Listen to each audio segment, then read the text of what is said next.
Hello and a very warm welcome back to the other garden, Dan Ronen.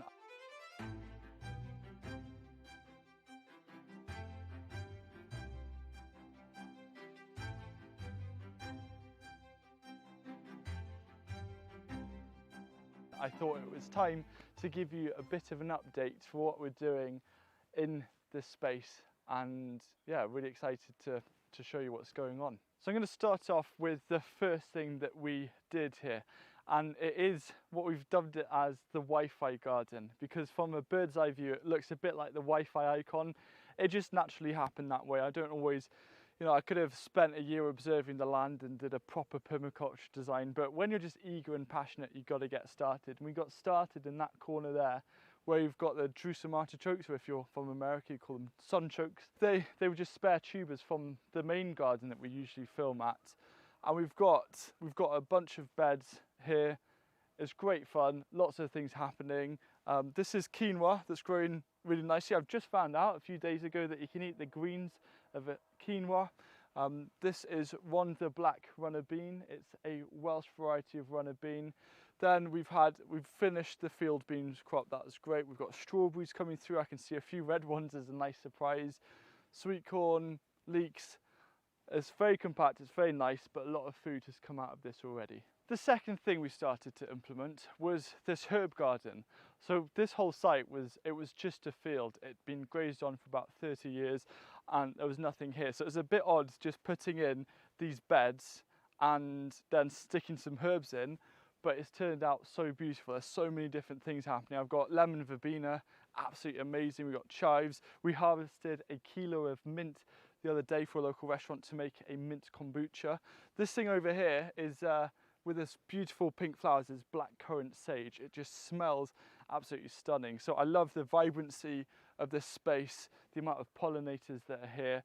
And actually, I really love having this dedicated herb or like flavor bomb area to just come and harvest as and when I want. And I think as time progresses, we'll extend the herb garden, maybe put another one elsewhere, because it's just so fun. The next thing we realised is that we needed an undercover growing space, because it can be very exposed here on a very early spring day or any stormy day because there's nothing else around. So we built this polytunnel that we got, and it turned out being such a good investment because we started propagating all of our seedlings here. We've had so many cucumbers, it's unbelievable. End of the cucumbers here. We've got some exploding cucumbers starting to grow, and we'll see what happens with that. Apparently you actually have to wear safety goggles, at least the seed packet says. We've got the tomatoes that we've actually been gradually harvesting on and off for the last 5 or 6 weeks, and it's so nice to have these tomatoes on tap.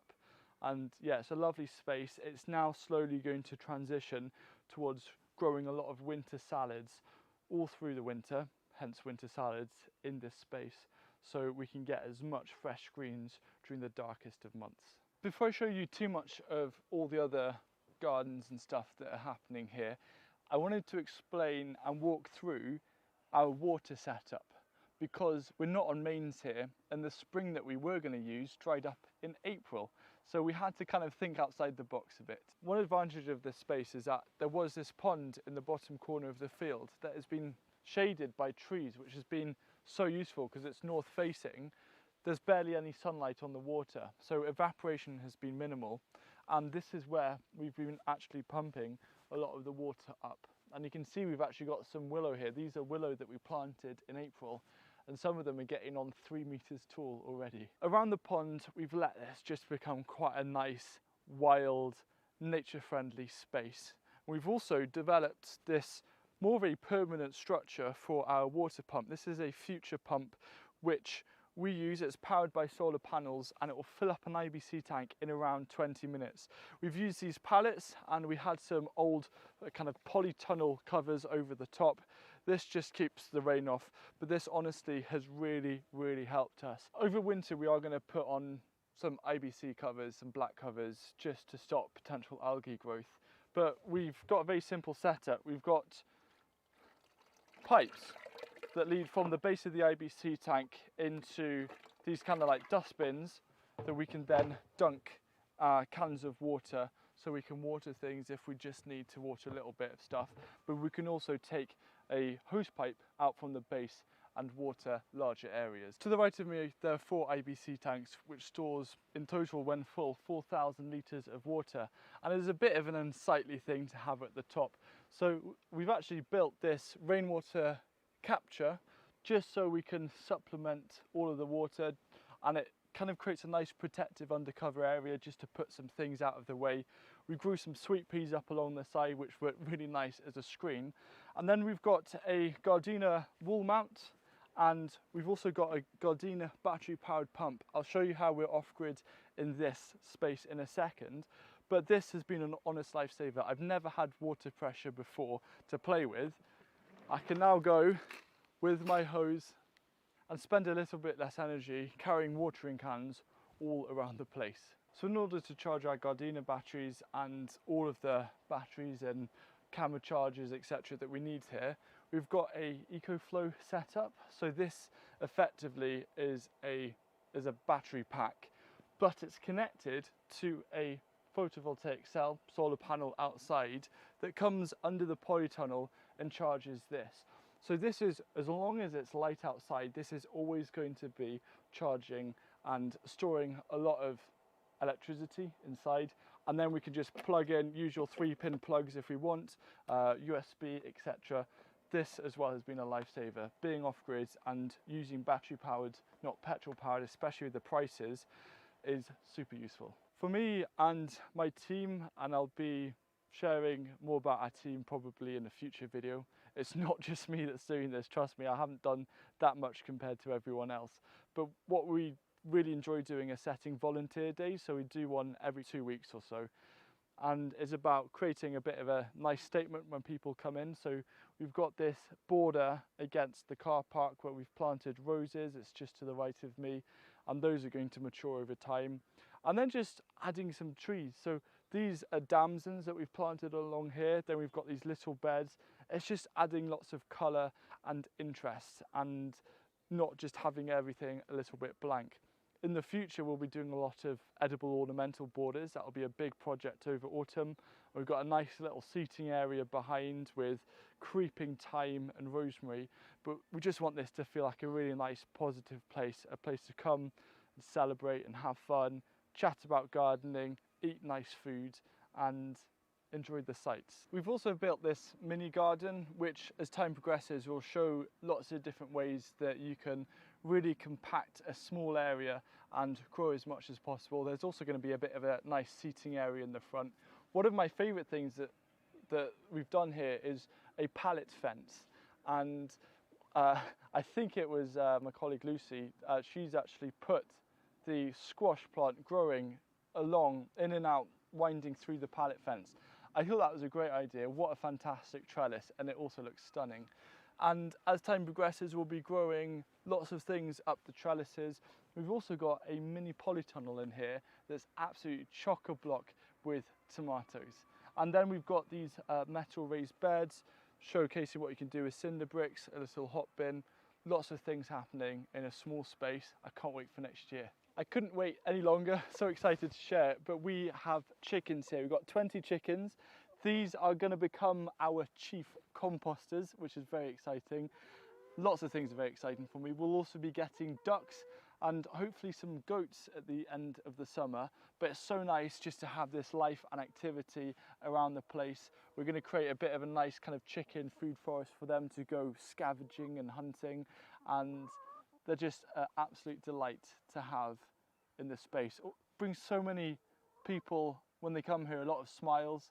And what I like to do every volunteer day is give them an opportunity, if they haven't before, to hold a chicken, which brings a lot of fun laughs. This here is our experimental garden, where next year we're going to be running a series of trials, 1 control bed, 11 other adaptations, to try and quickly hone in on ways that we can grow food more affordably, and also using materials that are perhaps a bit more accessible. So right now we're just doing an absolute identical planting for all of the beds, as to not influence anything in terms of the soil. We will be getting a lot of food out of here, some of those beetroot I've been eyeing up, as well as some of the beautiful pak choi, but I cannot wait for this to be in full development and full swing next year. Earlier on in the year we had a lot of landscaping done, basically in preparation for next year, because we had the digger here doing the car park anyway. But at the bottom of the terraces we're creating this experimental market garden. The experimental side is mainly with the pathways, using used coffee grounds as a pathway material. And I've seen arguments for it, arguments against it, so we're going to see how that goes. But right now we're going to be doing a lot more sowing. Most of these are direct sowed as well. Stretching down, and the goal with that is just to put roots in the ground so the plants can start sending out all those root exudates. The other thing we've tried to do this year with the terraces is just put some plants in, get some crops out. We've had a great potato harvest. We also thought put in a few pumpkins before we sheet mulch this whole area ready for next spring. And this pumpkin here is looking quite impressive.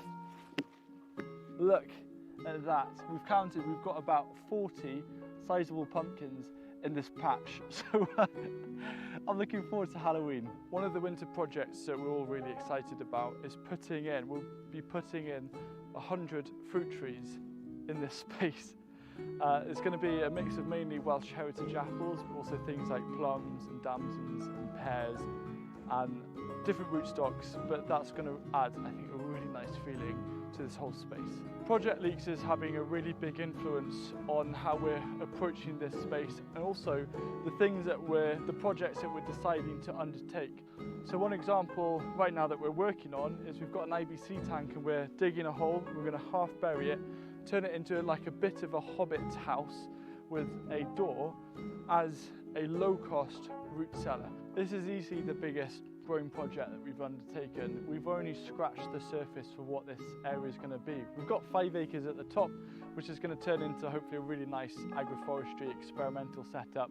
Maybe a vineyard, I don't know, vineyards are fun. This whole project is made possible because of these videos, whether you're viewing them or you see my book or I get a sponsored video. I try and put as much back into these kind of projects.